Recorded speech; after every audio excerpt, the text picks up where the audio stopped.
We are live again, another evening random chat, and tonight I have my friend 13C. And how you doing, man? I'm doing good. How about you? Yeah, could be doing better. Everybody goes. It's so customary. Everybody, you meet at the grocery store, at the gas station. You could, have just buried your dog. And how you doing? And you just always say, oh, good. How about you? Nobody ever tells you the Right. truth. Um, so yeah, I mean, I think we're all pretty much in the same boat with all the craziness going on hmm politically. And first of all, guys, if you don't know who 13C is, check out his channel. After the show airs, I will put a link down below. Check him out and give him a follow.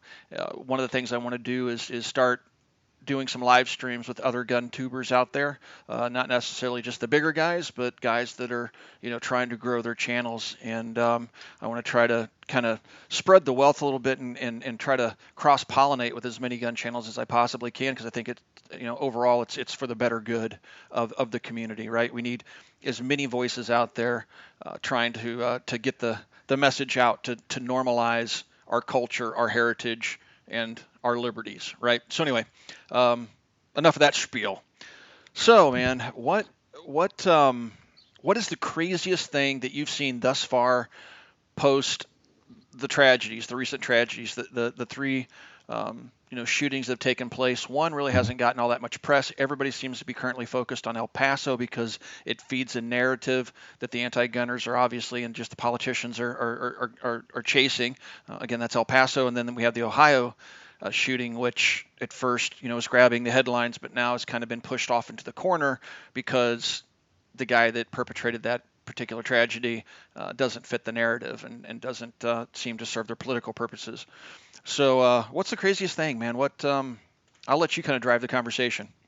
Sure. Well, there's been a number of things. One of the one of the well, it's not necessarily outrageous, but good old shotgun Joe Biden. He Oh was boy. recently he was recently in an interview, and they asked him about assault weapons, and he said he wanted an outright ban and confiscation in the video. So it was at least refreshing to see that some folks who are out there who do ultimately want to confiscate everything are actually coming out there and saying what they want. Be it Pelosi from years ago, Yeah. Mr. and Mrs. America turn him in, to Joe Biden here just recently saying he wanted to ban and buy Confiscate. back. Yeah, do a Yeah, buyback. buy back. Which you can't buy back something. First of all, you can't buy something that's not for sale, and Right. second, you can't buy back something that you never owned to begin with. Well, here's the tack they're going to take, man. So hmm there's the buyback option, which we've seen them do in European countries and Australia. Um, and for those of you who don't know what a buyback program is, it's pretty much self-explanatory. What the government does is sets a price that they deem to be acceptable for your property. And so let's say you have a $7,000 M76 Valmet rifle, RK62, and they say, well, you know what, we're only giving $100 for every firearm, and you must sell them to us for $100. I mean, first of all, it, there's no due process there. hmm Second of all, they're taking your property away from you without due process. I mean, all these are complete violations of the Constitution, and it sets a dangerous precedent. And it's really it very well may be the spark that sets off the second American Civil War. And I hope that doesn't happen, but these politicians are pushing endlessly towards this. But that's option number one. Now, what they want to do is try to keep gun owners from doing that, from sparking the second American Civil War. So they think, well, if we give them some money for their property, maybe they won't do it. Maybe they'll just turn their guns in peacefully. The other option that I see, and this has been in past wording from proposed assault weapons bans, is that, okay, you can have what you own now. You can't sell or transfer it. It stays with you for life, but when you die, it has to be surrendered to the government or your family or whoever succeeds you is on the hook for them, and they will be prosecuted criminally if they don't surrender them.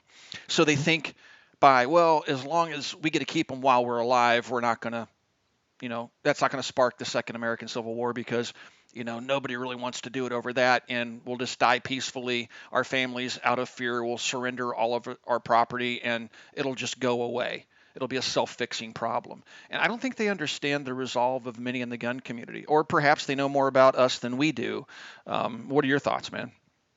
I, I I think they're operating in a world without where they don't remember history, and there's no personal responsibility there, so they don't understand consequences.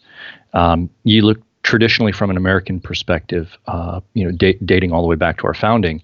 One of the big catalysts to actual violence in the American Revolution was, of course, April 19th, 1775, the Lexington and Concord.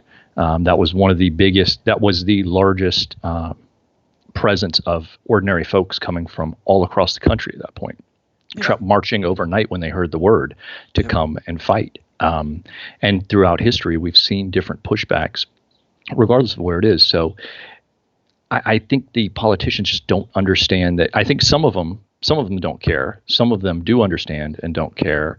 But I think there's some of them that are just absolutely clueless, and they have no idea the how dangerous and tenuous the situation is that they're pushing for. I think some of them anyway are completely clueless. Some want it because they want to eliminate. They believe the military is going to and police are going to side with them, and that they'll just get to kill off all the people that they don't like, which is a typical socialist communist outlook, is to purge the dissidents.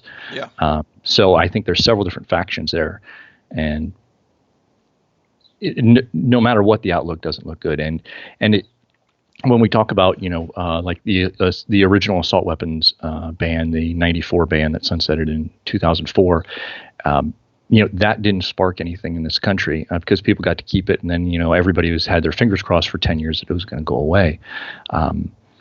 We have to be very careful as people, we as a community, have to be very careful and understand that the founders worded the Second Amendment the way they did for a reason. They knew technology would advance. Now, did they know exactly where it would go? No. But, where can I, sitting here now, look forward and say 250 years from now, I know where technology is going to be? Yeah, I mean, that argument that argument doesn't hold water. And First of all, they weren't stupid men, and mhm, secondly, they allowed the ownership of cannon and pencil guns and things like that. They had very advanced firearms. People think that at our founding in the 1700s we were in the Stone Ages. Anything couldn't be further from the truth. And so our founding fathers to argue that they couldn't have envisioned AR-15s. Actually, they could, and they wanted the people to have the exact same military hardware as the government. As a matter of fact, they didn't want a standing army. They feared a standing army. They wanted the power to be squarely in the hands of the people. And there was a debate whether which was more important, the right to free speech or the right to keep and bear arms. It just so happened that it played out, okay, say what's on your mind, but if they, mhm, squash your ability to free speech, then kick in the safeguard, which was the yeah, Second Amendment. And that's why it's so high. It's not 9, 10 down the list. The Second Amendment is right up at the very top, with for great purpose. It wasn't by happenstance. I wanted to bring up a super chat here. Peter, thank you. Lindsey Graham is claiming that he has a bipartisan agreement on a national red flag law. Yeah, he does, because you have people out there that I used to respect, like Representative Dan Crenshaw. Here's a guy that is a retired SEAL. I believe he's retired, but multiple combat tours, wounded in the line of duty, and from Texas. And man, he gets so much stuff right when it comes to politics, financial side, and he gets so much right. But he came out and is a co-author for the TAPS Act, which is a national red flag law. It's support for national red flag law, and we've touched upon what those are here, basically, in the past, and how it's being sold by Lindsey Graham, by Crenshaw, and others and the NRA. He makes the mistake because he just made this plea on his Instagram not that long ago that this is why you should support it, not dismiss it out of hand. What a red flag law is, you have a star chamber court. It's a private secret court. You're depending how the laws are written in your state, a spouse, a family member, a next door neighbor, a coworker, anybody with a grievance can go to the star chamber. You won't face your accuser. You won't know that there's this secret hearing taking place, and they'll make a case that you are not to be trusted with your rights, and a judge will write a warrant, and that warrant will give the police the power to go to your house and deprive you of property and liberty. They will take your firearms, and now you are guilty until proven innocent. The exact opposite of what our presumption of innocence is here in the United States. As a matter of fact, the United Nations, as whacked out as that organization is, they have a presumption of innocence clause in their charter, and they identify it as a basic human right. Red flag laws throw all that out the window.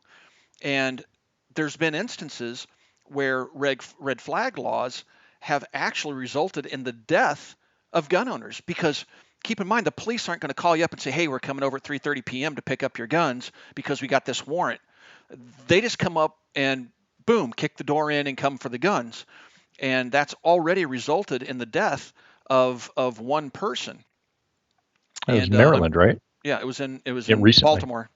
And let's see, I'm trying to bring it up now so I can share it with everybody.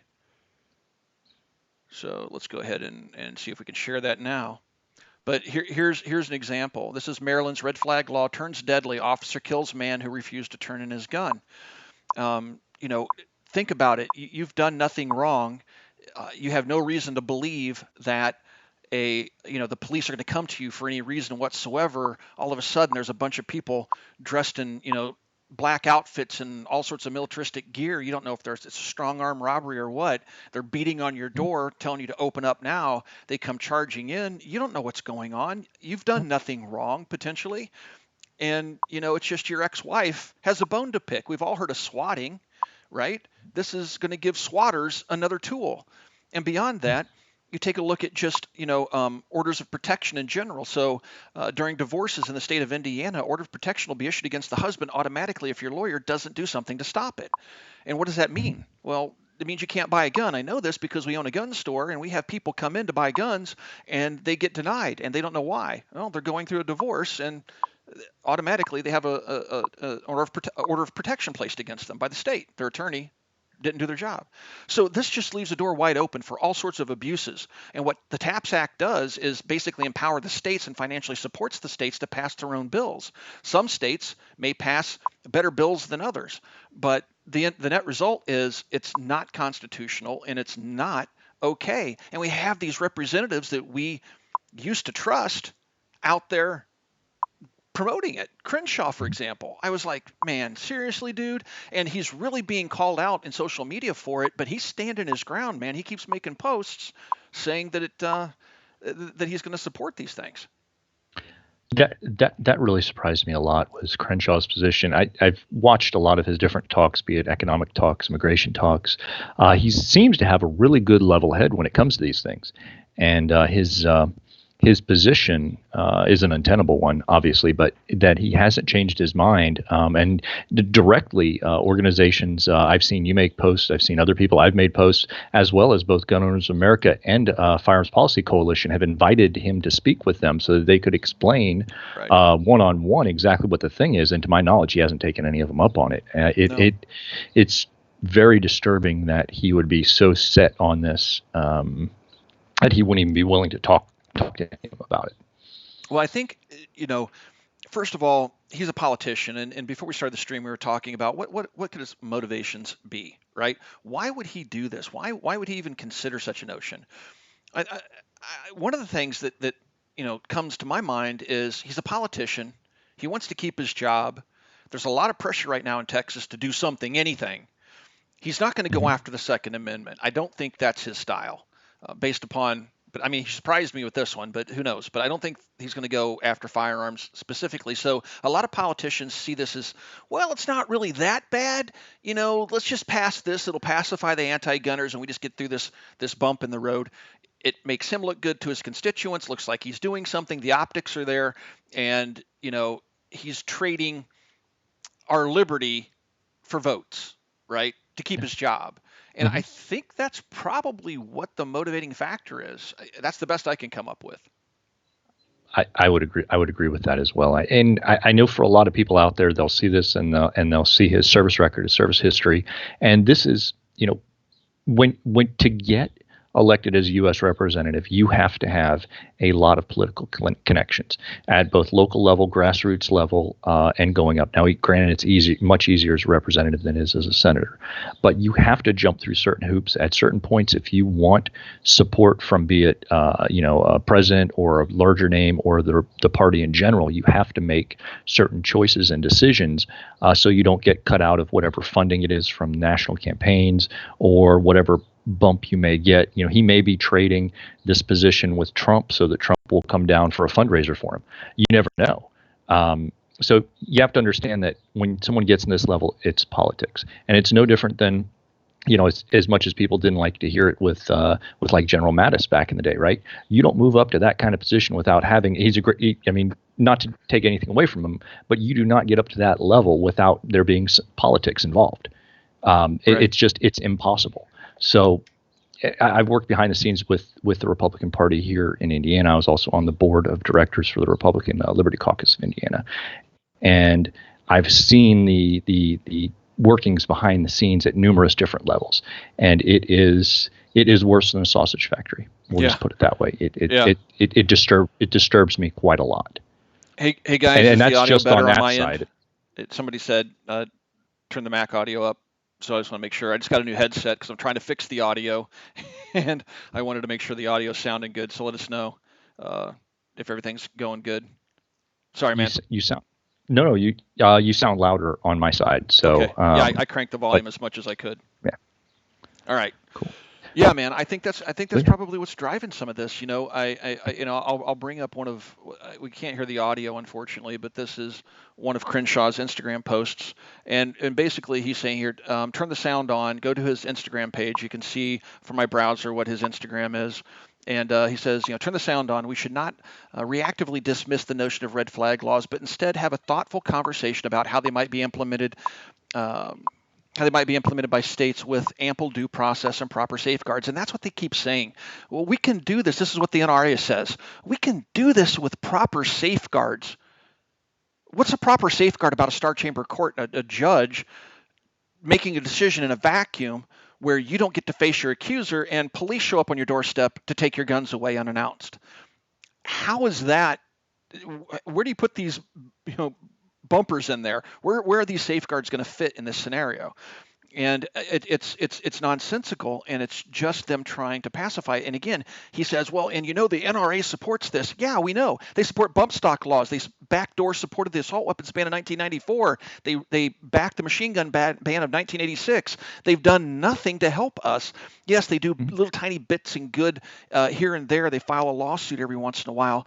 But the NRA is not our friend, and right now the NRA is completely crippled by corruption and the fact that they're out there promoting these red flag laws. They want them to pass because it assures them that they'll have money flowing in for the foreseeable future, because once the red flag law passes, then all of a sudden they're going to find a problem with it, and now you got to give us money so we can stop this. It's a never-ending cycle with them. Of course the NRA supports it. They support all sorts of anti-gun stuff. That's one of the reasons they're in trouble right now. So... Absolutely. Anyway. One of the most troubling things about these red flag laws, aside from the fact that you're not convicted of a crime, there's all those things aside. If, let's say for the sake of argument, there is someone that is so dangerous they have to have their firearms removed. Why are you letting that person roam freely in society if they're that dangerous? So let's put the guns in jail, right? So let's put the guns in jail instead of the actual dangerous person. It's a ridiculous and absurd notion when you look at it logically, and that's why I called, for example, Representative Crenshaw's position completely untenable. You cannot say with a straight face that, well, we're going to take the guns and now the situation is completely fine and nobody's going to be harmed, because aside from the fact, you're assuming that you're getting all of that person's guns. Are they going to come in and start ripping out drywall in somebody's house? I have no idea how they're going to make sure that they get everybody's guns unless there's some sort of national registry. How do you, let's say the cops came to my house. I've got a rather large multi-story house. I've got a barn. I've got a lot of acreage here. How in the world would they, it would take them days, if not weeks, for my small sheriff's department out here to try and comb through this entire place to find every gun. It would be ridiculous. And then, of course, that would assume I wasn't even trying to hide them if I just had them in places, right? It's absurd. Well, I want to get back to the point that you said. So let's say that there is somebody let's say that I do have ill will, and I've been out there on 8chan or I've been on Facebook clearly making threats. And I'm posting pictures of me, in blacked out Antifa garb, and I'm saying I'm going to do something violent, and so I am an actual threat potentially because I'm broadcasting, I'm telegraphing it, as these people oftentimes do, and I do that. They invoke a red flag law. They come, they take my firearms, but they leave me sitting at the house. Now I'm really pissed, Right. and and and I'm the danger, not Yeah. not the guns. So they put the guns in jail, but they let you roam around free. And if nothing else, they've given you more motivation to go out and commit an act of violence in retaliation. Hmm. It makes no sense. And I don't know of any instance where a red flag law has actually stopped a crime. I've not seen one news report. I've not seen anything where it's been successfully used. I'm not saying it hasn't. I've just not seen anything. Now, what I have found are news articles where they've actually backfired and gotten innocent people killed. So, be it on the law enforcement side or on the civilian side. So, nothing good comes of it. Crackbot did a super chat here, and he brings up a good point. The anti-gunners are never satisfied ever. He went full semi-auto on us, talking about Crenshaw, I assume. And that's just it, guys. This incrementalism of us saying, okay, well, let's give them the red flag laws. Let's give them expanded background checks. Let's just keep giving them bits and pieces, surrendering our rights, hoping they'll go away. They're playing a long game. They're never going to be satisfied. They could pass an assault weapons ban tomorrow, and another tragedy is going to happen. It's going to happen. In a nation of 325 million people, there's going to be a lunatic. They happen globally. It's not just something that happens here in the United States. You're more likely to be hit by lightning, according to CDC and FBI statistics, than be killed in an active shooter situation.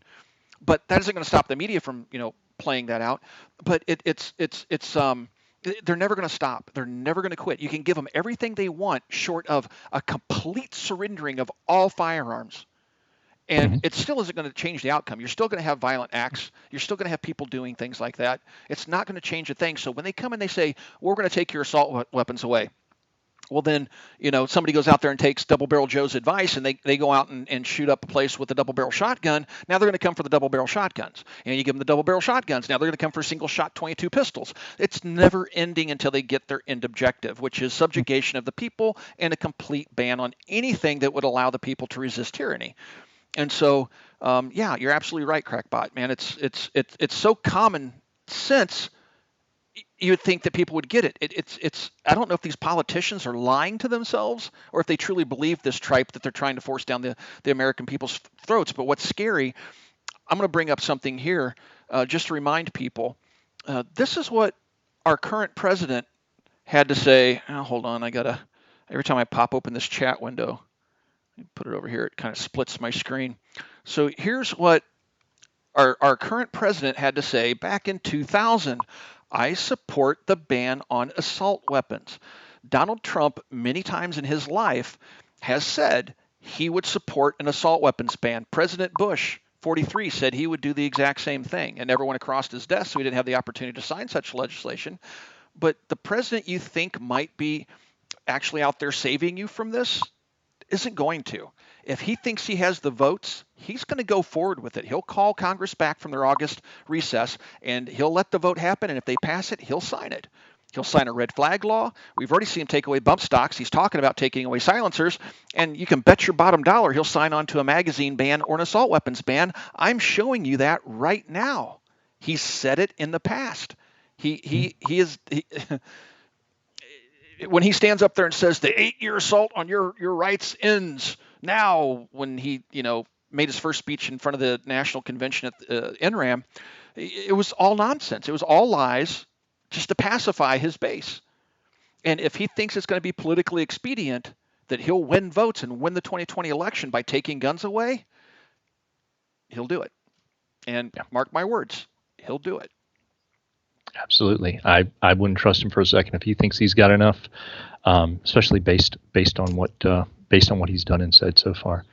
Yep.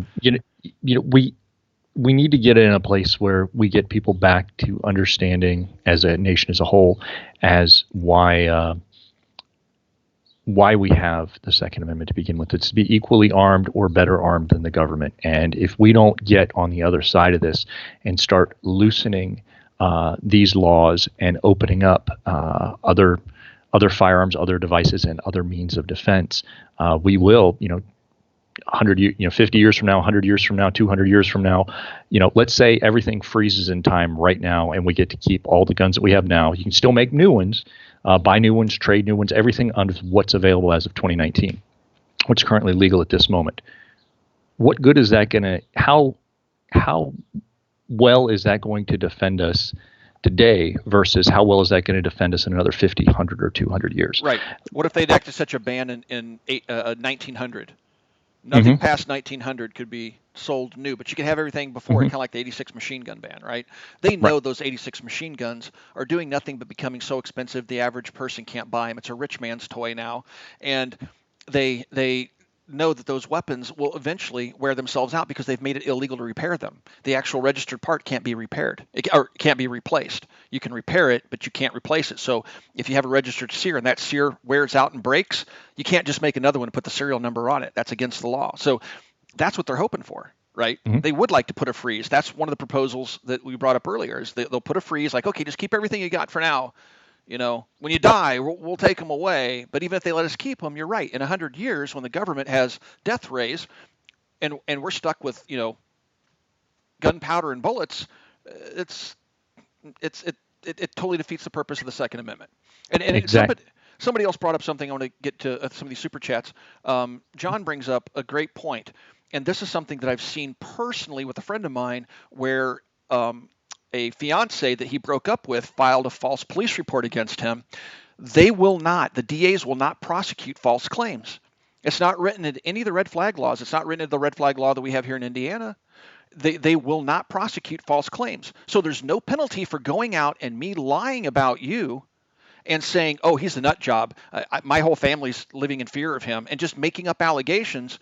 And then when it proves to be false, there's no repercussions against those that made the false claims. You would think that should be a felony to file a false claim. And it's not. And with my friend who had it done to him, he lost his gun rights until he hired a lawyer, went and fought it, and proved that she was lying. She had admitted to friends in writing that she made it all up. He still had to fight it in court. And she was never prosecuted for filing a false police report. Never. And that's a crime. They don't prosecute it. No, and that's, that falls under prosecutorial discretion. They'll come after you and I for, forgetting to fill out paperwork exactly properly, or one misstep here or there. But blatant violations, they just don't seem to care about. Yeah, they absolutely don't, and they will do everything they can to make it as hard as possible on the gun owner and to demonize gun owners, and they'll do nothing to protect us from things like that. Assault is behavior, not a device, and that's just it. The one thing I cannot stand, there's two things I can't stand. One thing I can't stand is politicians saying we have a democracy, we have a republic. I wish every politician would get their hand slapped for saying that and go back to school. And secondly, gun violence. And guys, if you're watching Fox News right now, a lot of people think Fox News is a conservative news channel. Listen to what they're saying. They're backing magazine bans. I heard one of the commentators backing a magazine ban. And this whole notion of gun violence is carefully worded, just like assault weapon, which is a made-up term. Assault rifle is a real device issued to the military. The M4, the M16A2, the M16A1 is an assault rifle. Assault weapon is a manufactured term that was based on appearances for the sake of the 1994 ban. Again, there's no such thing as gun violence. Guns are inanimate objects. I just made an Instagram post about this. I had my IWI Tavor SBR laying on the seat next to me in my Jeep with an OSS suppressor, and I said, we're just peacefully driving around town, and my X95 hasn't jumped up and committed an act of violence. Guns are incapable of committing acts of violence, which goes back to what we were talking about earlier. The risk protection orders are going to take away the guns from the lunatics, but leave the lunatics walking around on the streets, assuming that the risk protection order, in that instance, was properly invoked. Yeah, there is no such thing as an assault weapon or gun violence, because you're assigning behavior that's human to inanimate objects. Absolutely. Let's see. Another super chat here.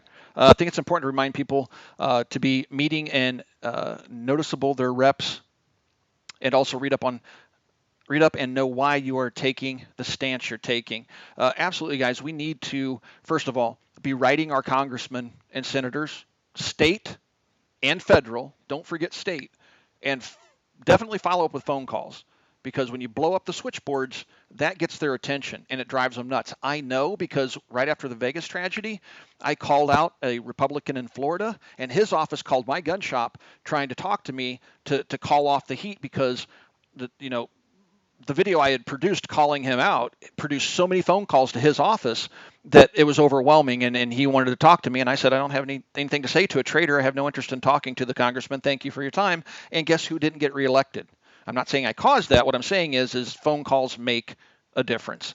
Blow up the phone lines and keep those interns busy answering your phone calls. Be polite, be courteous, be short and to the point, and just speak your mind, but don't act like a raving lunatic, because that doesn't help us. I know we're all worked up and angry. I'm probably coming off as a raving lunatic right now, but that's just because we're passionate about Yeah. liberty. Try to be calm and Mhm. short and to the point if you're going to contact your representatives, and I highly recommend you do. Absolutely. Sending the emails are so easy. Gun Owners of America has an easy page. Right on their site, there's a button you can click, take action. They're FPC does as well, I believe. But normally I wind up doing most of this stuff through Gun Owners of America. They make it really easy to send those emails. They do. But making phone calls, like Tim said, is so important. I've spoken to numerous reps at the state and federal level, as well as one of our senators here in Indiana. And phone calls, one phone call is equal to like 100 emails. They Absolutely. mean that much, and it's not like it's not overblowing it when I say that. I've heard it from every single one, both on the Democrat and Republican side. Those phone calls are crucial because they know you have to actually stop. You have to look up the number. You have to call it. You have to wait to be connected to somebody who could talk to you, and then you have to actually talk to them. That Yep. you're making a commitment of your time that shows that not anybody can send an email, which is great. I'm not trying to downplay it. Definitely do it, but the people who are going to make phone calls proportionally, statistically, and I forget the exact numbers, people that send emails who are going to vote is not that high of a number. People who actually if somebody's making a phone call, that is 100% guaranteed in their eyes, 99% chance that person is going to go to the polls. Yep. They're And politically active. And something yeah. else to that point. Right now, Congress is in recess, and they're Mhm. going back home to their home districts, and they're probably going to hold town halls. They always do in the wake of tragedies like these. Find Mhm. out where those town halls are taking place and attend them, and bring your friends. Organize, guys. We can't do it all for you. You Mhm. have to organize at the local level, and you have to get people motivated. Like here in Indiana, we have a discussion forum called NGO. A lot of organization for these types of events takes place on NGO. You'll find discussion forums that are local to your state that you can get on Facebook groups, things like that. Find out when these things are taking place and go there. It's the least you could do, but it's the most effective, and make your voices heard, and raise your hand and politely engage with your representative and tell them where you stand and why. And I know it's tough doing public speaking. Even I have a hard time with it. I mean, granted, when I'm talking to a camera, I'm talking to millions of people, but it's different when you're standing in a room with all eyes on you and everybody's dead quiet listening to what you're saying. I get that, but it's still important. So know what you're going to say. Take a piece of paper with the bullet points there, so you stay on cue and on track, and be concise and to the point. And it does make a difference. It truly, truly does. Absolutely. It's like Let's get a see. couple more super chats that have come through here. Yeah, call out some of yours, man. Oh, you're seeing them on. Okay, never mind. I Yeah, forgot. yeah, I'm I'm the one seeing for streaming. you. We're not Hmm. simulcasting right now. Let's see. Oop, I'm making it miniature here. Can you make a video why the 1994 ban did not work? It could be good, a good tool for the 2A community to use against the anti-gunners. Guys, gun bans don't work. Period. I've done countless videos about gun bans, and probably even the assault weapons ban. It's like 1,000 videos in the library now. Uh, it's real simple, and it's documented. The FBI documented the fact that through the 10 years that the assault weapons ban was in place, there was no measurable difference on the impact of violent crime in the United States. Nothing changed measurably that could be attributed to the assault weapons ban. It was utterly ineffective. And so, and the Congress people know that. And in 1994, when they passed it, it seems that Congress has forgotten this lesson. It seems like yesterday to me. I lived through it, but there's a lot of congressmen that have come, to the halls of Congress post the 1994 ban, and they didn't live through it. But when it happened, the House flipped.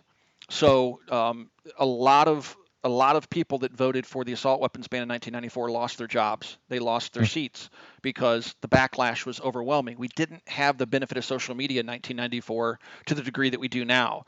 Now we can fight this stuff. The videos we're making right now, the calls to actions that we do, the information flow where people can post to Facebook groups and make their own videos and post to Instagram and Twitter.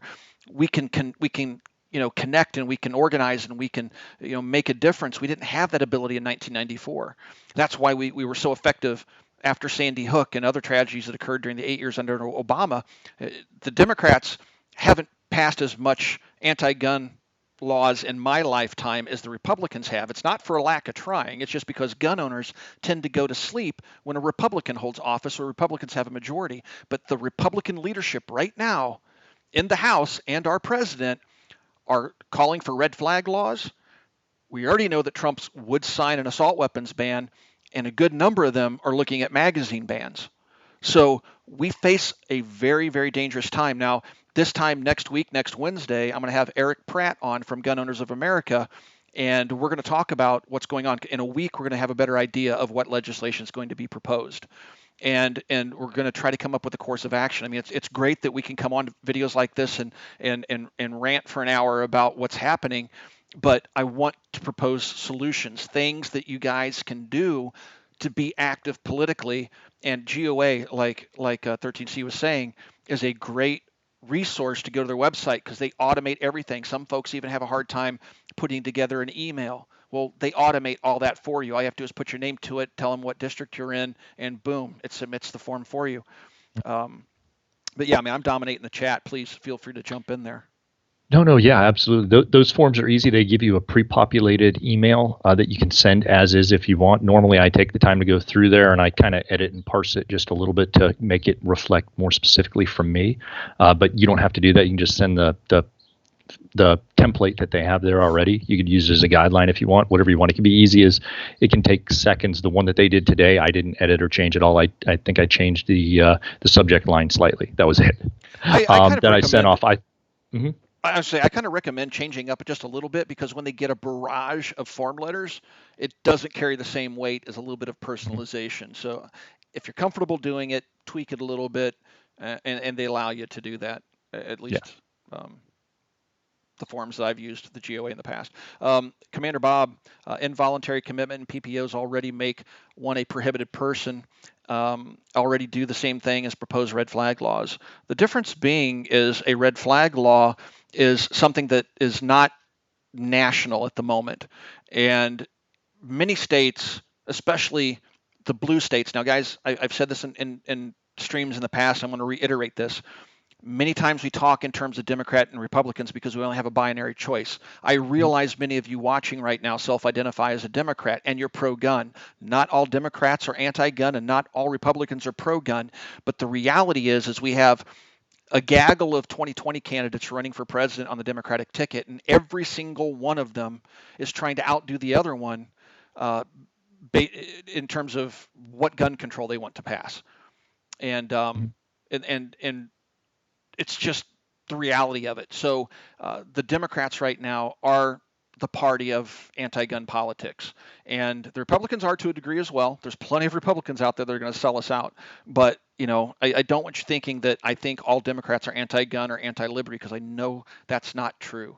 And so I just want to make that clear to you guys that are watching. All right, just a thank you for this super chat. Is there anything else, man, you want to bring up? I mean, there's so much stuff going on in the news, man. Let's see. Okay, how come no one's mentioning the mass murder in Japan a couple of weeks ago? A guy killed 35 with gasoline. The insane always find a way to do evil. At the time when, which shooting was it? Was it? I don't think it was Sandy Hook. It was. I don't want to mention the shooter's name. The shooter's name is what I'm thinking of. But you're thinking about the one where the guy with the samurai sword killed like 70 people, right? The same day we had a shooting in the United States, in Japan they had, or so I'm sorry, China, they had a stabbing in a school where a guy went into, I think, a girls' school and stabbed and sliced a bunch of people.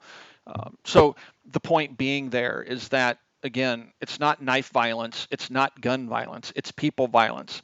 You can ban everything under the sun. They find firearms in prison. They make them in prison workshops. It's not hard to make a firearm. I can run down to an Ace Hardware and with $50 in random parts, I can make a gun that goes bang and shoots a projectile out the end. It's not rocket science to make a firearm. By banning anything, all you're doing is taking that right away from the law abiding. You've done nothing to curtail criminals or people that want to do harm. You've done nothing except make it impossible for me to defend myself and my family from a lunatic. That's all you've accomplished. That, and you've ushered in tyranny at a federal level. Absolutely. All right, let's see. Get to some more. We got quite a few super chats popping in, guys. We tried to feature the super chats for you guys. I've gotten 3 people to sign up to Gun Owners of America in the last 2 days. Rock on, Peter. And you know what? Look, I back Gun Owners of America because I vetted them. I talked to them extensively after the whole NRA debacle. And, there's other good groups out there. Firearms Policy Coalition is a good group. SAF is a good group. I back GOA because they have a 40-year history of absolutely zero compromise. You cannot find one instance in the history of the Gun Owners of America where they backed anything that was even remotely anti-gun. And that's where I stand. I am so done with compromises. Compromises don't take place. A compromise implies both parties get something of equal value in a negotiation. All we do is endlessly surrender our rights, hoping the anti-gunners will stop their attack on our rights.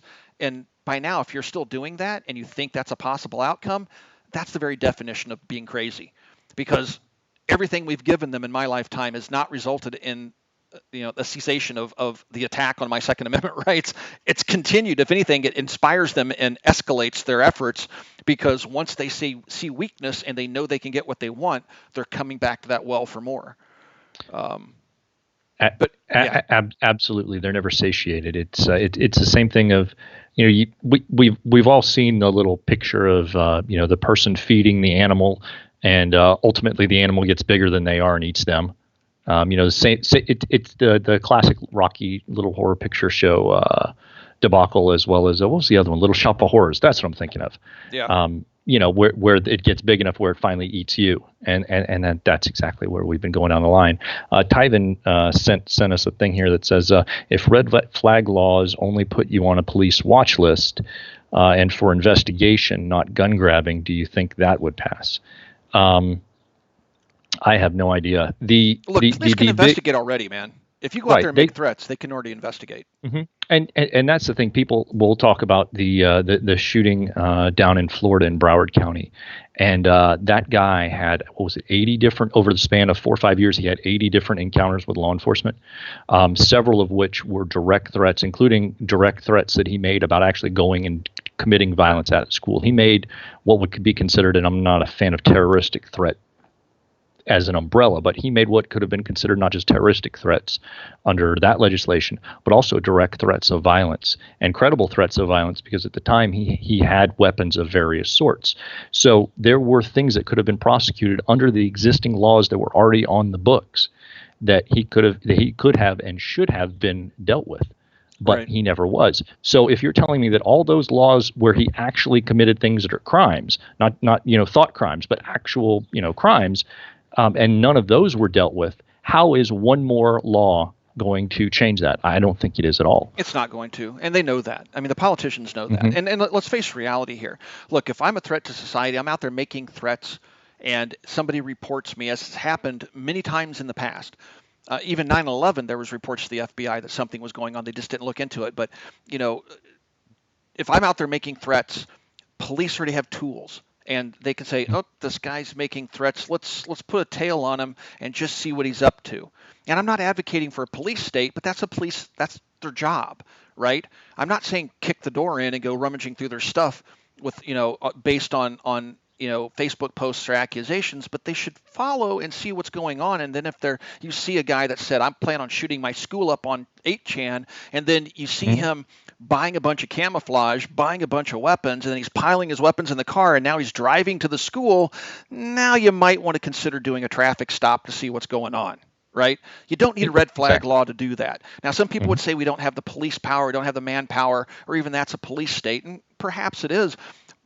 But right now, the federal government has admitted that they've allocated zero resources to dealing with domestic terrorism, which is really every time we get hit by a terrorist, for the most part, it's usually a domestic terrorist. And they're focusing on external terrorist threats, and they've done a good job of preventing external threats from carrying out their plots here in the United States post 9/11. But now they're talking about reallocating resources and funds to dealing with domestic terrorism, and perhaps that's a solution. It doesn't require a new law. It certainly doesn't require a red flag law. But what I'm not for is, warrantless searches, harassment by police simply because you're a gun owner, and things like that. That simply can't take place, and we need to have protections against that. One super chat that's important, and this is one thing that a lot of people shy away from because everybody's scared of being called a racist. But the shooting in El Paso was, in part, appears to have been racially motivated. And we have a super chat here saying, do a video on hate groups hiding in plain sight in the 2A community. Guys, you're not kidding. One of the most depressing things I remember is I went to Israel years ago when the Tavor launched in the U.S. market, and I posted my video about touring IWI in Israel, and it was just a flood of anti-Semitic remarks. ARFCOM would, AR15.com, their posters over there were making cartoons of me looking like, a Jewish person and posting it, and that was perfectly okay. Nobody reported it. Nobody cared. The comment section under my video was just anti-Semitic comment after anti-Semitic comment, and I went back to Michael and said, "Hey, man, I am sorry. I can't delete these posts fast enough." And the sad thing he said to me is, he goes, "Tim, don't worry about it. We're used to it." How do you get used to being hated for who you are? Especially when you're born into a skin color, an eye color, a nationality, or even raised in a religion. How do you get used to being hated for something like that? That that that to me was just the most unbelievable thing, and nobody should ever have to become used to that. So right now the narrative is that Trump caused this person to go down and shoot up the Walmart down on the Mexico border just across from Juarez. And first of all, I'm not the biggest fan of Trump. I think everybody knows that. But blaming him for that is like blaming Bernie Sanders for the Scalise shooting on the baseball field, or blaming Bernie Sanders for the Ohio shooting, because that was a far left leaning Antifa supporter Hmm. that did the Ohio shooting, which now is kind of being pushed off into the corner because the left-leaning socialist media doesn't want to talk about that because that's a little too close to home and doesn't fit the narrative. But we're going to focus on the El Paso one because Trump's supporting borders and supporting Hmm. legal immigration and opposing illegal immigration. Well, that fits the narrative, so now that's okay. We can talk about that and call Trump a racist. But that's not to say racism does not play a role in things that happen in the United States. It most certainly does. Racism raises its ugly head all the time. It's alive and well. I see it in the comments section, and it's repulsive as hell to me. And I think it takes a special kind of dumb to be a racist and truly believe you're superior than somebody else based upon the color of your skin or what part of the globe your family might be from. But you're right, and I don't know if I could do a whole video on hate groups hiding in plain sight, but they're on both sides. It's not just white guys being racist. There's racism on all sides of the spectrum, and it only seems that it gets called out when it's a white guy with a gun. It doesn't seem to get called out when they call it reverse racism, which I don't believe. That's kind of a silly statement. It's just racism, but other groups are just as guilty of racism as any white person is. It's just I think we need to figure out as a community how to stop racism as a whole and educate our children to not believe in such silly ideologies. My kids are growing up; they don't even know color differences. Um, in our household, my boys bring home kids from all nationalities, and they've never even asked me why is Johnny a different color than me. They don't even think in those terms, and they shouldn't, and they never will because I'm not going to teach them anything other than just that's Johnny, and that's on us as parents. Anyway, I really got off in the weeds there. Yeah, but it's I've seen similar things in some of the I've done some different videos with guns, Tabor, Masada, stuff like that. And yeah, every once in a while I'll get those comments. I'm smaller, so I don't get the volume of them. But you'll get those comments that are just out there in left field, and you're like, okay. Well, I mean, and outright and racist it's I the same. ban from my Yeah, channel. I don't want them on my channel. I do the same.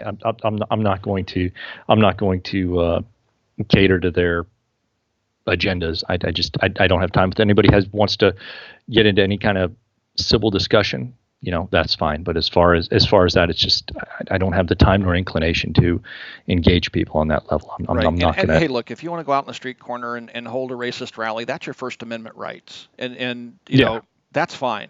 I don't choose to associate with people like that, but I'm not saying silence them. I don't even want to silence the far left socialists that I have a problem with.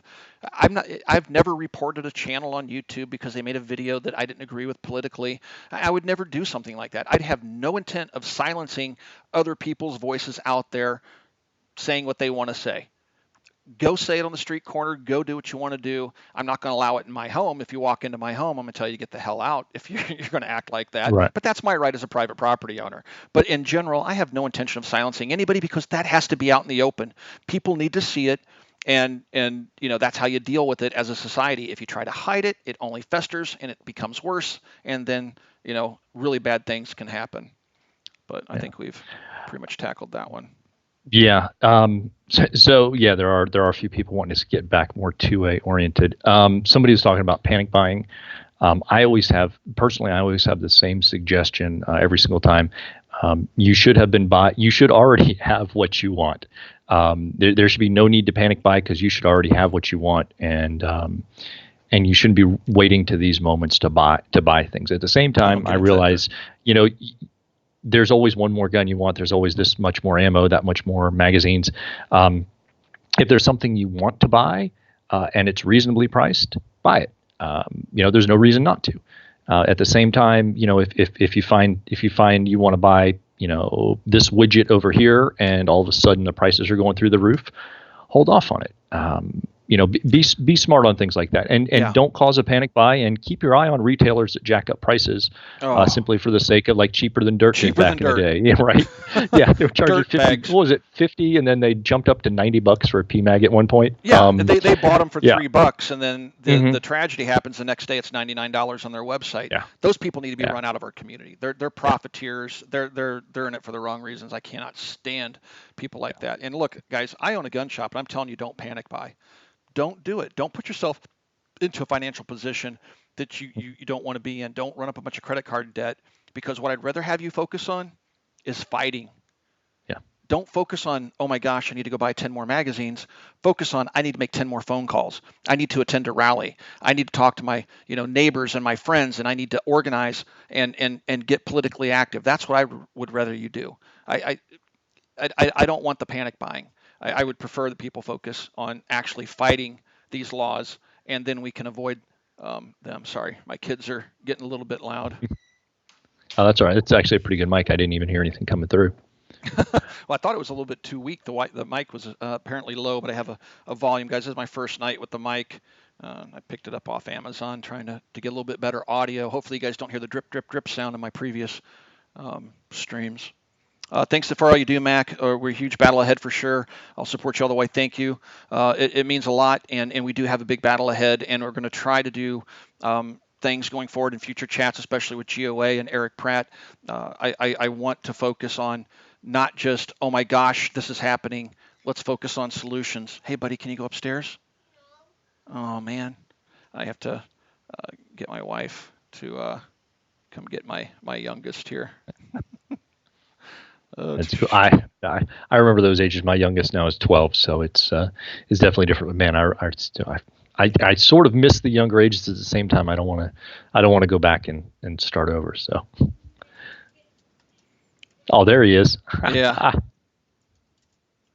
Yeah. No, I feel the same way on the panic buying. At the same time, if there's something reasonably priced that you want to buy, go ahead and go ahead and pick it up. That leads me to another thing that you see, and 99% of the comments for boating accidents are jokes. Losing your guns in a boating accident, for example. But seriously, if there ever comes a time where you need to lose your guns in a boating accident or bury them in a backyard, the day to dig them up has already happened. So Yeah. It's all fun to make those comments, but at the same time, if there is some ever, and hopefully there never will be a situation like that, you need to be digging them up, not burying them. Yeah. That's history shows us, you're either going to be disarmed and eventually caught in some sort of genocide, or you're going to be able to defend yourself. And we can't get caught. Sorry, I'm just going through the comments Yeah, here. I'm looking at some of the comments here. I find people who make threats is often treated as vague and facetious, which tells me people just don't know what they're looking at. Sometimes people are joking. Look, I don't want to get into dissecting the things that people say online. I mean, sure, some people are making cries for attention, have no real intention of hurting others and stuff like that. But some of most of these shooters have telegraphed they had very deep psychological problems, and very rarely does somebody go and do something like this without having shown warning signs long before. And that kind of falls back onto, if you see something, kind of say something. If you have a family member that's off their rocker, try to get them some help. Um, don't just ignore it. All right, so took care of my little buddy there. He's he'll start screaming because he wants my attention. All right, let's see. Trying to get through the super chats. Boom, boom. Walmart in Chicago area last night, gunshots. Yeah, good point here. I know it's coming. Chicago doesn't. Yeah, Chicago doesn't fit their narrative. More people are shot in any given weekend in Chicago than basically any of these, mass shootings. It at the same time, it's not the same. It doesn't fit their agenda. At the same time, it's important for us in our community to understand that there is a different demographic of violence. They're gang related and whatnot, so it's not exactly a level comparison. And to especially outside of the community, to jump right to Chicago in certain venues, to jump right to a Chicago example and say, oh well, this is over here. It doesn't exactly do the best to win over all your possible target audiences. There has to be a level of understanding there that, while yes, that is technically factually accurate, at the same time, is it a good thing to lead with right out of the gate? Now, if you want to work that into a larger discussion, that's one thing, but to be jumping right into that, I find I've spoken with a number of people over the years, like Kevin Dixie, for example, has been a great asset to talk to. And when you're talking about different groups, you can really put them off by trying to, jumping to like, oh, well, what about black on black violence? That can really, it can turn people's brains off. It's the same thing for example, for us in the gun community, when you hear somebody say, I support the Second Amendment, but the second you hear that but, you're like, no, F you, buddy. Everything coming out of your mouth from this point on is crap. Yeah. And that's the same sort of reaction that you can get from that. And I've done some lives in the past with him, and at Mac, I know you've spoken with him as well, if I remember correctly. Yeah. And it's great to see that other side of it, because the people that I come in contact with on a daily basis, be it work and everything else, I work. My day job was at least in a professional work environment. A lot of politics didn't come up very often at the same time. So it's important to understand that sometimes we can be isolated, if you will, and in our own echo chambers. And it's very important to keep an open mind to all sides, so that you're able to reach them in a way that doesn't make it seem like you're being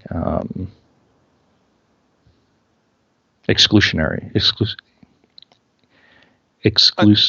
Yeah, you're excluding them. You're excluding them, if that makes sense. So it's kind of interesting. So anytime that we have a shooting where one person kills 4 or more people, that's what they classify as a mass shooting. The sad irony is that will get 24-hour news play. They will turn those shooters into celebrities. And there is a study out there, surprise, surprise, that these mass shootings inspire the next wave of lunatics. That's why they come in groups. When somebody goes out and does it, somebody else seeks their 15 minutes of fame because they want their face plastered all over the 24-hour news cycle. They want the documentaries made. They want all this stuff. The sad, sad reality is that we have gang violence in cities like Chicago, Los Angeles, New York, where, let's say, 10 people died in a shooting somewhere by a single shooter. That same day, 20 people died in gang-related violence in the inner city, but that's never a topic of discussion where they're trying to solve the inner city violence. Those people are forgotten about. And it's not gun violence, it's violence. And nobody wants to tackle that because it's a complex issue to deal with, but it has to be dealt with. And the media will always, and the politicians will always key in on the mass shootings because that gives them political leverage. They don't know how to deal with the inner city crime and stuff like that. They don't know how to deal with that, so they don't even bring it up. It's not a topic of discussion. But boy, when somebody goes out and shoots up a mall, now that's a topic of discussion, and we're going to talk about that. It almost makes it seem like they just don't care about those lives elsewhere. But because it's such a complex issue, they don't want to deal with it because they don't have solutions. And it's just a sick reality of how politics work in this country. We had a super chat here. Join the GOA while watching the stream. Thank you for getting in the fight and supporting them. Tim, the reports I've seen say the Ohio shooter used an AR pistol. Do you think this will lead to a ban on rifle-style pistols or pistols with braces and bump stocks? Well, bump stocks have already been taken away by Trump and the NRA. You can thank them for that. Be sure to send them an email. Will it lead to a ban? Well, it's going to lead to a discussion on bans. That's happening right now. So, yes, they're going to go after braces. They're going to go after AR-15 anythings or AK anythings. Everything to the news media is an AR-15 or an AK. But the reality is you're more likely to die in a bar fight than you are to die by an AR-15 or an AK in some random shooting or any shooting at all.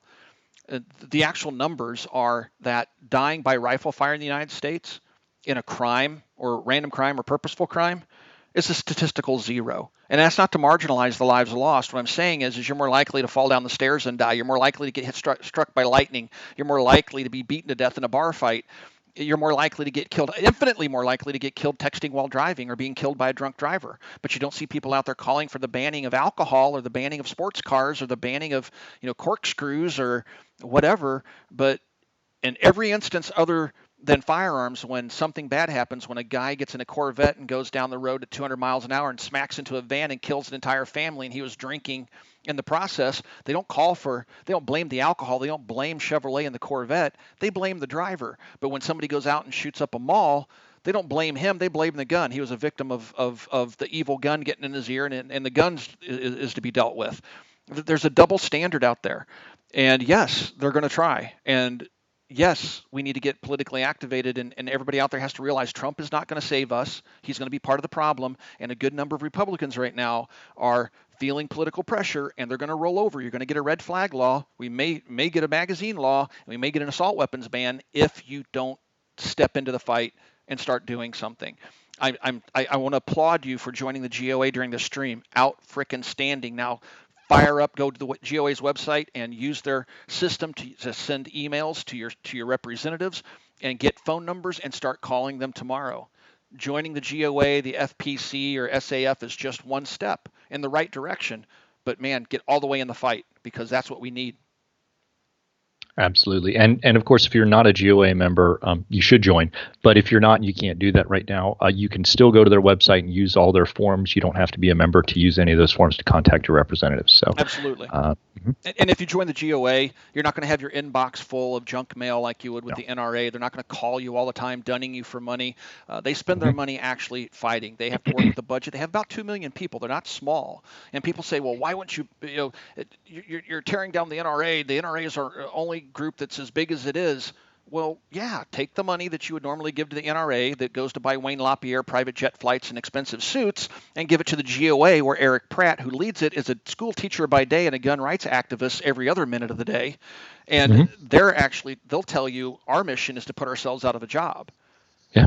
They want a Supreme Court decision that says the Second Amendment unequivocally protects the right of an individual to own any type of firearm they want, and it shall not be infringed. The day that they get that decision, they'll disband and go home, and Eric will go back to being a school teacher. That's what they want.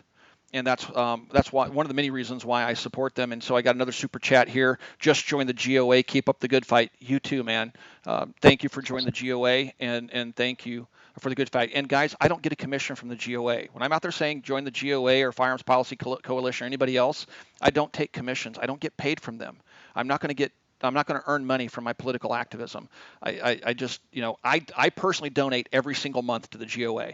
So I don't just do annual memberships. And I'm not saying that you have to do that. I'm just saying that every month I automatically have money taken out of my account to support them because I so full-heartedly believe in their mission and how they work. And you're going to get a chance to see Eric Pratt again here next Wednesday, and you'll decide for yourself how committed this man is to fighting for our rights in their entirety. Absolutely. We've talked a lot about the GOA here tonight. I've been a GOA member since I think I was either 19 or 20. So almost as long as I've been an NRA member. The NRA member, I would not be a member right now if it wasn't for the fact I still got to think about another roughly 2.5, 3 years on that 5-year membership. But I won't be renewing unless something drastically changes between now and then. But I've been a GOA member, like I said, for roughly the past 20 years. And they have always been on the level. They have always been a group that I appreciated and I trusted. And to see them grow from at the time, 20 years ago, I think there was maybe 150,000 members when I first joined back then, roughly something like that. It was less than 250,000 to now grown to over 2 million. And something to keep in mind when you look at the 2 million. I think they're probably pushing 2.5 million or getting, north of 2 million for sure at this point. They're growing fast as they should. They're growing rapidly fast. When you look at their membership, those are actual people who have given them money for memberships. When you look at the NRA's membership and where they're at right now, we're going to see a massive drop off over the next few years for a number of different reasons. Reasons like myself not renewing, and reasons, for example, I don't know how many people are aware of this, but over the past 2 years, the NRA has given out hundreds of thousands, if not over 1 million free memberships to military personnel, to current and retired military personnel and law enforcement. So if you look at, that 4.5 million number they keep throwing out, to 5 million number, at least 1 million of that, if not north of that, is people that they've given out free memberships to. And here's so, not only that, and so now, you're talking about what, 2.5 million versus 3.5 million? Yeah. Now that gap, they aren't twice as big. And how many of those are how many of those people, and on a whole, GOA members are very politically active on a whole. NRA members, not so much. So the NRA will also, if you call and try to cancel your membership right now, they won't do it. And for life members out there that try to cancel in protest of what's going on, they won't do it. They're going to keep counting them as members. They fudge their numbers all the time. And the other sad thing is that the NRA rakes in, usually by extorting, if you will, a lot of firearms manufacturers and stuff like that. They rake in $350-some million based on their tax records, which are publicly available. You can go Google them. I think it's the Form 990. Just Google it, look it up, and you can see exactly how they spend their money, how they waste their money. But out of the $350-some million that they bring in every year, they spend $10 million or less on the ILA, which is a legislative branch that goes out there and presumably fights for our rights. $10 million. Bloomberg spends $10 million in one state on one anti-gun bill. So people have it in their heads that the NRA is this massive, huge, monstrous machine with just oodles of money. And of the $350 million they bring in every year, after they get done paying all their executives and all the other stuff that they do, $10 million or less gets allocated to actually fighting, if you will, for our rights, and they screw that up horribly. They don't spend that much money. But they have you believing that they're the only people out there that are going to save you from the big bad gun grabbers when they're out there in cahoots with them in many cases and working with them on negotiating a deal. Robin is a Patreon supporter, and we converse fairly regularly on Patreon, and she just did a super chat for $4.99. Thank you, Robin. Your support is greatly appreciated. Here's another super chat, just a thank you there. Milsurp Mike, I love this guy. Check out his channel, guys, if you haven't. I'm a Milsurp guy, and Milsurp Mike is a great dude, very politically active. Also, join your state groups as well as GOA. Absolutely, guys. I cannot stress enough how important it is to get involved in local elections, especially your local sheriff. But state elections are very, very important because things trickle down, and many times, right now, there's been something of a paradigm shift. The anti-gun forces haven't seen much success at the federal level, so they're rerouting their resources to the state level, and they've been very successful in many states passing anti-gun laws. Mm-hmm. And again, it's incrementalism. They'll slowly, what passes in California, what passes in New Jersey, Connecticut, Maryland, stuff like that, will eventually trickle down into the other states. So you have to fight, not just the federal level. Please focus at the state level as well. Yeah, absolutely. I that's an awesome comment. I want to from Rick. I want to panic buy a life membership with GOA. There now, that's panic buy. There's a panic buy I can get behind, right? Tactical Review. I'm going to guess he's another YouTuber. Please check out his channel. The mass shooting stats are skewed further than is even evident on the surface. Self-defense shootings of 4 assailants are classified as mass shootings. You're absolutely right, guys. Or in this case, Tactical Review. The numbers are skewed. You'll hear Bernie Sanders out there saying, or Joe Biden saying, that 40,000 people died by gunfire in the United States last year.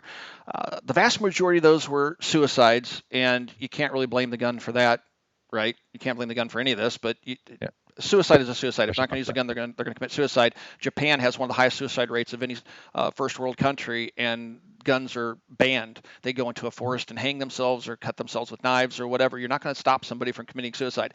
80+% of that number is suicides. Then they lump in justified police shootings, self-defense shootings. When you get down, you distill it down, the overall number of people killed by firearms in the United States pales in comparison to people that die by, poisoning themselves by drinking too much alcohol or drown in their swimming pools, or the number of abortions, which is a topic I'm not going to delve into, but they they say save the children, ban all guns, but then they support abortion. I mean, I'm not going to get into that. I'm not going to say one way or the other, but I mean, it's just I'm showing hypocrisy here when they're out there, first of all, inflating these numbers or misrepresenting these numbers, and they're doing it purposely and with malice so that they can scare people into thinking that they're in imminent danger when they walk outside of their house. They're just going to be gunned down by some random madman, when in reality, you're more likely to get hit by lightning. Yeah, absolutely. Absolutely. And what's the other thing I wanted to talk about? There was, oh, wow. Let's see. We got another super chat here from Kentucky Guns and Radio. That sounds like an interesting channel. I'll have to check that one out. ERPO proposed today in Kentucky. Already called my reps, folks. It can happen here in Kentucky. It will be coming to every state. Remember, Florida used to be called the Gunshine State? I never thought I'd live to see the day that Florida would pass things like, oh, you have to be 21 to buy a long arm, or passing a law banning bump stocks. It's starting to happen in states that are historically known for being pro 2A. Yeah, it can happen in Kentucky. It can happen here in Indiana, which is a very strong pro 2A state. It happened in Florida. That's why I'm saying you can't ignore the state level. The anti-gunners have been extremely successful at the local levels, at the state level, and that's because they've shifted their strategy. Because they haven't been that successful, historically speaking, at the federal level. They're spending that money and resources now fighting at the state level, and they're bringing gun control to states that historically have resisted gun control. It's true, and they're doing it on the backs of tragedies. Oh, and then every time. So they're exploiting it each and every time, and it's such an insult to the people who were murdered to see them pushing their agendas like that. It used to be sad that we would sit silent and give time to let the grieving take place and stuff like that, and before people would talk about tragedies. But long ago, the anti-gunners realized, well, if we let time pass, the shock value tends to wear off. So we got to act right now. So it's in their playbook. Get in front of a camera right now and capitalize on the fear and get a law passed ASAP, because they know if 30 days, 60 days pass, their chances of passing something based on fear will give way to rational thought, and their chances of passing something diminishes. So that's why you see them out there jumping in front of cameras on the backs of bodies that haven't even reached room temperature yet, saying, we need to ban everything, take the liberty away now, because if we can't, people can't be trusted with their rights. It's Ugh. it's sad. There was a comment earlier about not voting for the lesser of two evils, and I've for quite a while I've encouraged people, if you think someone is evil, don't vote for them. If you cast a principled vote, that would be my suggestion there. When we're looking at this next upcoming election, between Trump basically turning his back on gun owners, at least those of us who are paying attention, and other things like blaming video games. They're coming out on the whole blaming video game thing again, and I really bring out the whole video game thing because when you're talking about writing off a huge section of the population that's going to look at you and think you're an absolute raving lunatic. Basically anybody 50 and below is going to look at you and think you're out of your damn mind if you think violent video games are causing people to go nuts. Because They're not. people like us, we grew up playing video games. I played one of the very first-person shooters, Doom, when I think I was about 12, 13, something like that, on a 486 computer. And I went on from Doom to Doom 2 and Yeah, Quake, and then there was Team Fortress, and I played all those games. I had as we all access. did. I had access to a firearm, my own shotgun from the time I was 16. I kept it in my room. Hmm. I never once thought about, I never once did any of those things because, I was a normal, well-adjusted person, like the vast majority of people are. Video games didn't play any part in that. When I All my was, friends played violent video games, violent in quotation marks, right? And when you hear these insane comments, which started in Europe, about, oh my God, like Fortnite, right? That's one of the reasons why I've kept this little llama pinata up here. My daughters play Fortnite, for example, right? And I play a little bit too. The interesting thing about it is, it's basically like a cartoon avatar. There's no blood. I mean, when you shoot somebody, just points drop off of them, and then when they're out of the points, their card gets gone, their avatar disappears, and then they're gone. It's not. It's probably the least violent video game out there, and you hear all these people that are into that, and people that are, especially, the gaming community is a tight one. You've got these idiot legislators who are trying to talk about violent video games, who are going to totally alienate themselves from a huge voting block. And we're not just talking about the Second Amendment community. You're going to get people who are looking at this and think, I'm not voting for that crazy old dude or crazy old woman or whoever it is, because they don't know what the hell is going on. yeah, And I think Trump, I don't. If he continues down this path of blaming video games, blaming guns, I see no way he can get reelected, unless he's just running up against somebody that's so insanely out there on the other side, like a Biden. If there's one or two contenders out there on the Democrat side that I think have the charisma and the speaking ability to actually be able to give Trump a run for his money in a general election, I'm not going to say who they are, but and I would not vote for them. Absolutely, I wouldn't. But at the same time, if one of those two, maybe three, get it, which I don't think is likely, and Trump continues down the path he is, I think he's going to lose yeah. big time. The Tyven Show says he wants to play PUBG Mobile with you sometime. Hey, Tyven Show, thanks for jumping in again, man. Hey, Tyven. One thing that was, you talk about video games. I remember when the news media was all in a tussle over Dungeons and Dragons, which was a card-based game.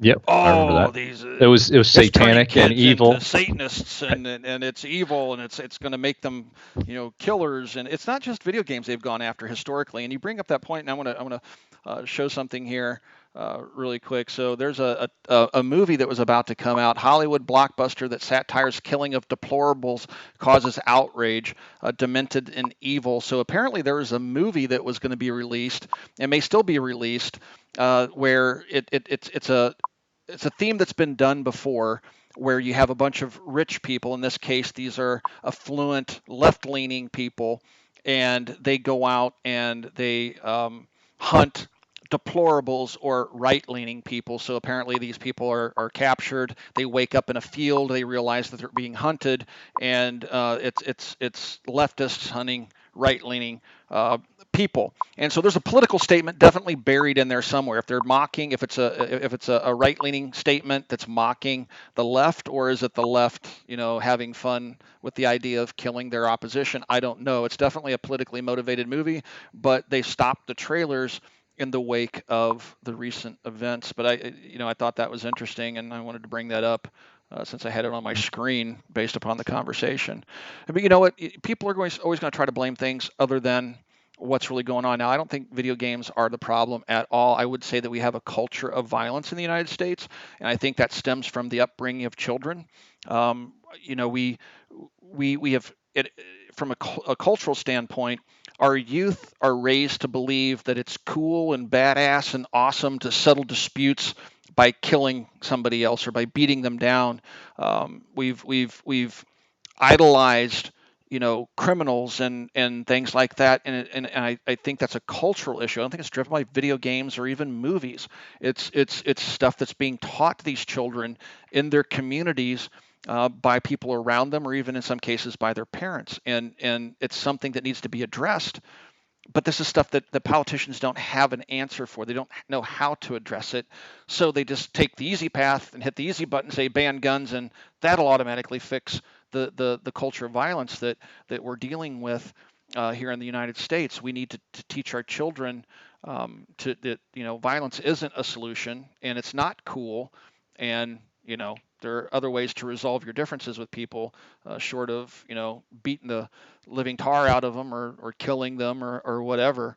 But it's certainly not something we can lay at the feet at Hollywood or game companies or anything like that. If anything, that's just a reflection of our culture. I don't think it's driving our culture.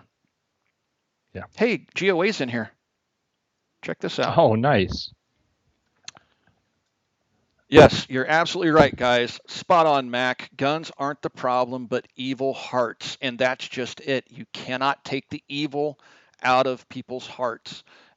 And we got to stop blaming inanimate objects for the actions of other people. Glad you guys are in here. Looking forward to our chat Yeah. I'm too. Wednesday. Great to see you. All right, guys, we've been running here for about an hour and a half, so I'm going to go ahead and wind this up. 13C, do you have anything that you want to say? And please plug yourself.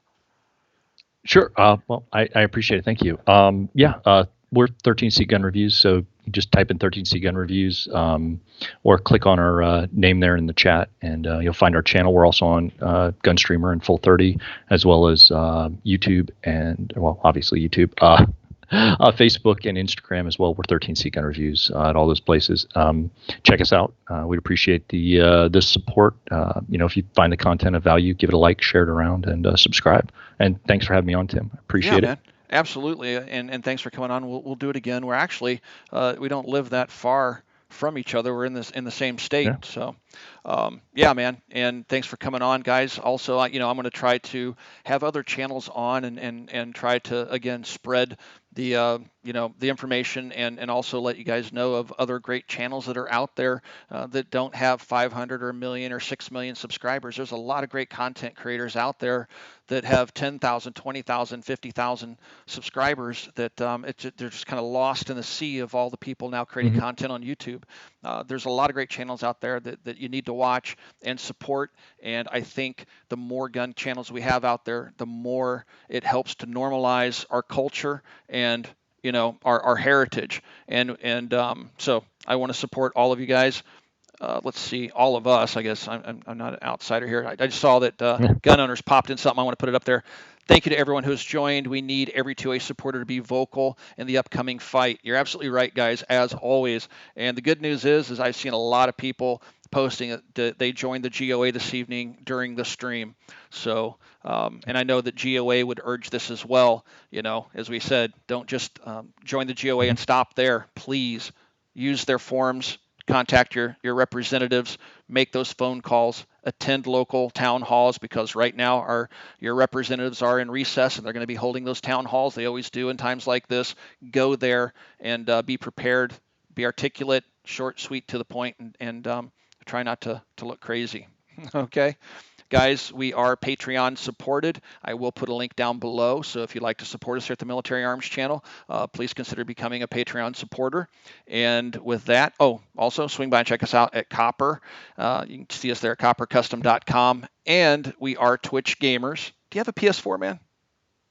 I do not. I just do PC. I also have Get a PS4. an Xbox, but no. I really don't play on Xbox. I know. Get a PS4, man, and join us in a live stream. So Or, some our Patreon supporters, you can send us a note. Let us know what your PSN network handle is, and you can join us on a live stream on Twitch. Guys, we really appreciate the 11 years of support. Be prepared. We're going to be doing videos and trying to get everybody motivated and spreading information until we get through this most recent fight that we face currently. Yep, there you go. GOA membership. Guys, thanks for watching. Thanks for 11 years of support. We'll talk to you soon. What were you going to say, man?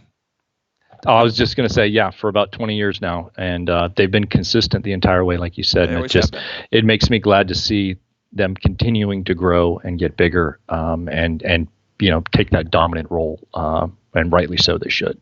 They deserve the leadership position. They've earned it, in my view. Absolutely. All right, guys. Absolutely. We'll talk to you guys soon. Thanks for watching. Thanks, everybody.